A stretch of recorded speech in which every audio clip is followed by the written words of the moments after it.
नमस्कार, Byju's exam prep IAS Hindi platform पर आपका स्वागत है।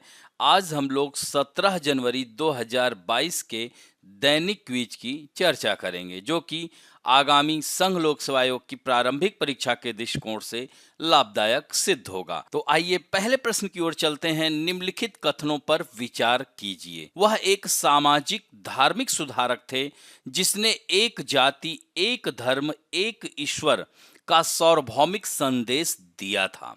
दूसरा कथन है, वाइकोम सत्याग्रह को अपना समर्थन भी इन्होंने दिया था, जिसका उद्देश्य था निचली जातियों के लिए मंदिरों में प्रवेश कराना।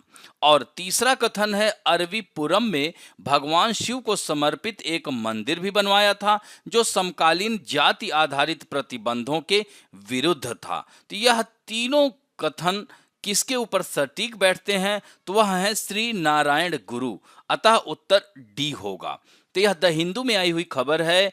नारायण गुरु की झांकी को खारिज करने की निंदा की गई है। 26 जनवरी गणतंत्र दिवस परेड में समाज सुधारक नारायण गुरु की झांकी लगाने के केरल सरकार के प्रस्ताव को खारिज करने के केंद्र के फैसले की कर्नाटक के पूर्व मुख्यमंत्रियों सिद्धारमैया और एचडी कुमारस्वामी ने आलोचना की है और केंद्र को नारायण गुरु का अपमान करने के लिए माफी मांगनी चाहिए और झांकी की अनुमति देनी चाहिए। तो दोस्तों, यह नारायण गुरु कौन थे? तो केरल के तिरुवनंतपुरम, जो कि राजधानी है, के नजदीक चेम्पजंथी नामक एक गांव में 1856 में 26 अगस्त को इनका जन्म हुआ था। इनके पिता का नाम मदन असन और मां का नाम कुट्टीयम्मा था। इझावा नामक जाति से यह संबंध रखते थे। उपनिषद, वेद, हठ योग, साहित्य, अन्य दर्शनों का भी इन्हें अच्छा ज्ञान था। तो एक जाति, एक धर्म, एक ईश्वर इनका प्रसिद्ध नारा था और भगवान शिव को समर्पित एक मंदिर का निर्माण 1888 में अरवीपुरम में करवाया था, जो कि कथन में दिया गया है। वाइकोम सत्याग्रह, जो कि त्रावण सत्याग्रह के नाम से भी जाना जाता है, इसमें उन्होंने गति प्रदान करने का कार्य किया था। यानी निम्न जातियों को मंदिर में प्रवेश दिलाने के लिए यह आंदोलन चला था और 20 सितंबर 1928 को श्री नारायण गुरु का निधन हो गया था। तो इनकी पुण्यतिथि केरल में श्री नारायण गुरु समाधि के रूप में मनाई जाती है। अब बढ़ते हैं दूसरा महत्वपूर्ण, मातंगिनी हाजरा। इन्हें बूढ़ी गांधी के नाम से जाना जाता है दोस्तों। तो इनसे निम्नलिखित में से कौन सा कथन सही है? उन्हें वर्ष 1930 में सविनय अवज्ञा आंदोलन और गांधी के नेतृत्व में नमक सत्याग्रह में भाग लेने के लिए गिरफ्तार किया गया था। यह कथन एकदम सत्य है। वो वर्ष 1932 में भारतीय राष्ट्रीय कांग्रेस की अध्यक्ष बनी थी। यह कथन असत्य है, अतः आंसर केवल ए होगा। तो इनसे भी संबंधित खबर है, द हिंदू में परेड के लिए पश्चिम बंगाल की प्रस्तावित झांकी हुई खारिज, जिस पर वहां की मुख्यमंत्री ममता बनर्जी ने प्रधानमंत्री को पत्र लिखा है। इसके लिए वह पुनर्विचार करें। तो इसमें जो है, राज्य सरकार ने कहा है कि इस साल की झांकी की थीम बोस के जीवन और भारत की आजादी का मेल है। तो इस तरह से उन्होंने मांग की है। तो उन्होंने अपने पत्र में ईश्वर चंद विद्यासागर, रविन्द्रनाथ टैगोर, स्वामी विवेकानंद, देशबंधु चित्तरंजन दास, श्री अरविंदो, मातंगिनी हाजरा, नजरुल, बिरसा मुंडा और कई देशभक्त की प्रतिमा का वर्णन भी किया है। तो इस तरह से उन्होंने मांग की है कि वह झांकी फिर से पुनर्विचार किया जाए। तो दोस्तों, इसमें एक नाम आ रहा है, इसको इसीलिए हमने हाईलाइट कर दिया है, मातंगिनी हाजरा। तो यह 1870 में पूर्वी बंगाल में इनका जन्म हुआ था। तो यह गरीबी के कारण 12 वर्ष की अवस्था में ही 62 वर्षीय व्यक्ति से इनका विवाह कर दिया गया था और इस तरह से वह पूरी तरह से कह सकते हैं कि इनके पति की मृत्यु के बाद उनके परिवार वाले इनको बाहर निकाल दिए थे और इनका जीवन काफी संकटपूर्ण था। तो यह तामलुक क्षेत्र में रहती थी। तो उस समय आंदोलन का बिगुल बज चुका था। तो ऐसे में चारों तरफ आंदोलन के चर्चे थे, तो वह भी सुनती रहती थी। तो 1932 में एक दिन उनकी झोपड़ी के बाहर से सविनय अवज्ञा आंदोलन में एक विरोध यात्रा निकली।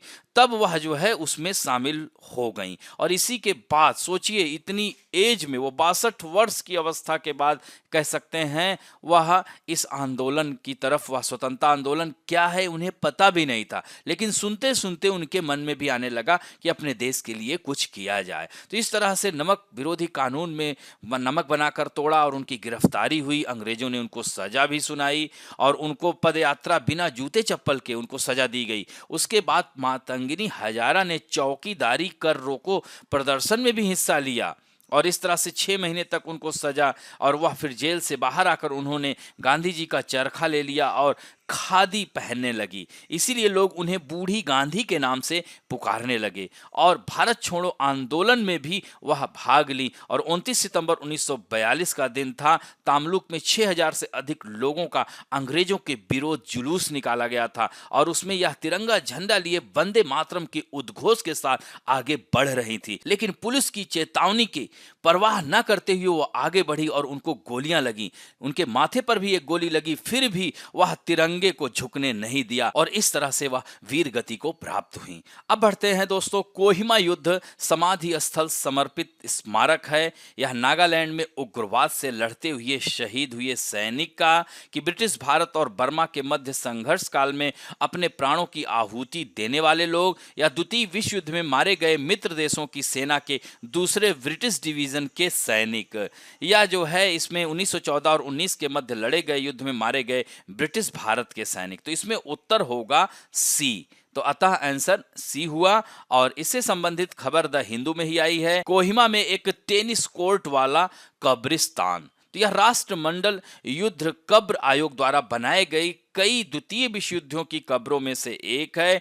नागालैंड की राजधानी कोहिमा में एक अनोखा कब्रिस्तान है जिसमें एक टेनिस कोर्ट भी है। तो यूनाइटेड किंगडम स्थित कॉमनवेल्थ वॉर गेम्स कमीशन ने असामान्य विशेषताओं वाली 5 साइटों को सूचीबद्ध किया है और इसका design Colin St Clair Oakes ने कब्रिस्तान के डिजाइन में टेनिस कोर्ट को शामिल किया। तो ये जो कोहिमा का युद्ध है, द्वितीय विश्व युद्ध के समय 1944 में ब्रितानी भारतीय सेना तथा सुभाष चंद्र बोस के नेतृत्व में आजाद हिंद फौज एवं जापान की संयुक्त सेना के बीच कोहिमा के आसपास में ही लड़ा गया एक भयंकर युद्ध था और इस युद्ध में जापानी सेना को पीछे हटना पड़ा था और यह एक महत्वपूर्ण मोड़ सिद्ध हुआ था। और यह युद्ध 4 अप्रैल 1944 से 22 जून 1944 तक 3 चरणों में लड़ा गया था। इस युद्ध को ब्रिटिश सेना से जुड़ी अब तक की सबसे बड़ी लड़ाई घोषित किया गया है। और आश्चर्य की बात यह है कि युद्ध में दोनों तरफ से भारतीय सैनिक थे। अब बढ़ते हैं चौथे प्रश्न की ओर। जब सुनामी खुले समुद्र के गहरे जल को छोड़ती है और तट के समीप छिछले जल में प्रवेश करती है तो निम्नलिखित में से कौन सी घटना हो सकती है? तो छिछले जल में प्रवेश करते ही सुनामी की गति कम हो जाती है। तो इस तरह से यह कथन एकदम सत्य है और तट के समीप इसमें कई मीटर या उससे अधिक ऊंचाई तक वृद्धि हो सकती है, यह भी कथन एकदम सत्य है। अतः आंसर सी होगा। तो इससे संबंधित भी खबर है।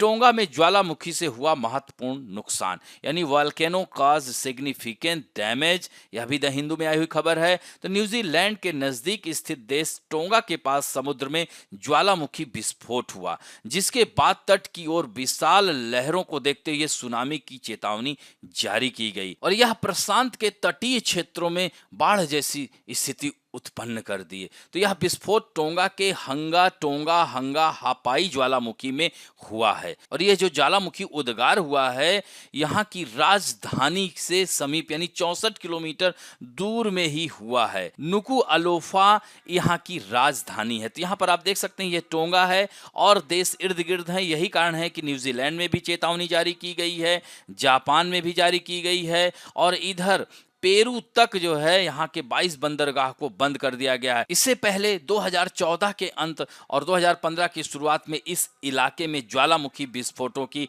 एक श्रृंखला के कारण छोटा नया द्वीप बना था और प्रशांत द्वीप समूह राष्ट्र के लिए अंतर्राष्ट्रीय हवाई यात्रा कई दिनों तक बाधित रही थी। तो यह सब क्षेत्र कह सकते हैं कि प्रशांत महासागर की अग्नि वलय क्षेत्र के अंतर्गत आते हैं और इस क्षेत्र में ज्वालामुखी क्रिया आए दिन अक्सर होती रहती है। अब बढ़ते हैं 2017 में आए हुए प्रश्न की ओर। निम्नलिखित में से किसके द्वारा विश्व के देशों को वैश्विक लैंगिक अंतराल रिपोर्ट की रैंकिंग प्रदान की जाती है? विश्व आर्थिक मंच, संयुक्त राष्ट्र मानवाधिकार परिषद या यूएन वुमेन या विश्व स्वास्थ्य संगठन? तो इसमें उत्तर होगा विश्व आर्थिक मंच। तो दोस्तों, वैश्विक लैंगिक अंतराल रिपोर्ट विश्व आर्थिक मंच द्वारा जारी की जाती है। पहली बार वर्ष 2006 में यह प्रकाशित किया गया था। इसमें 4 आयाम हैं: आर्थिक भागीदारी और अवसर, शिक्षा का अवसर, स्वास्थ्य एवं उत्तरजीविता और चौथा है राजनीतिक सशक्तिकरण।